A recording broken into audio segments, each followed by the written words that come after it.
అబ్బబ్బా! కొందరుంటారు జూడుర్రి. నోరుంది గదా అని ఏడ పడితే ఆడ తుపు తుపు అని ఊంచుతూనే ఉంటారు.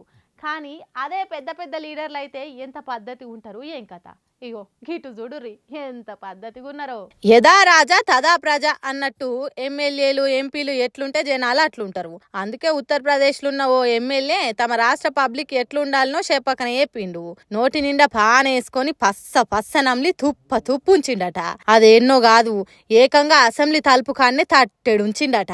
అది చూసిన స్పీకర్ సారు అందరు ఎమ్మెల్యేలను పిలిచి, ఇగో ఇది మనం జనానికి నేర్పించే మంచి పద్ధతి. మనం ఇట్లా చేసినాక సర్కార్ ఆఫీస్ గోడల మీద, రోడ్ల మీద అక్కడ ఇక్కడ అని తేడా లేకుంటుంచారా? ఇదేనా మనం ఆదర్శంగా ఉండు అంటే అని క్లాస్ వీకిందట.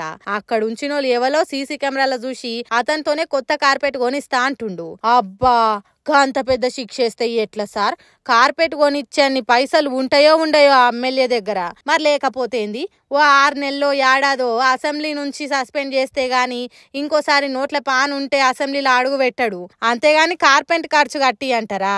అట్లయితే రేపు కూర్చున్న కుర్చీలనే ఉంచి కుర్చీ కొనిస్తా అంటాడు. కాబట్టి గట్టి శిక్ష అయ్యనుండే. ఒక్క ఎమ్మెల్యేకే కాదు, పాన్ వేసుకొని ఏడ పడతాడు ఉంచే ప్రతి ఒక్కరికి భయం కలిగేటట్టు ఏదైనా చట్టం అదే అసెంబ్లీలో వేస్తే ఇంకా మంచిగుండు అని అంటున్నారట ఉత్తరప్రదేశ్ ప్రజలు.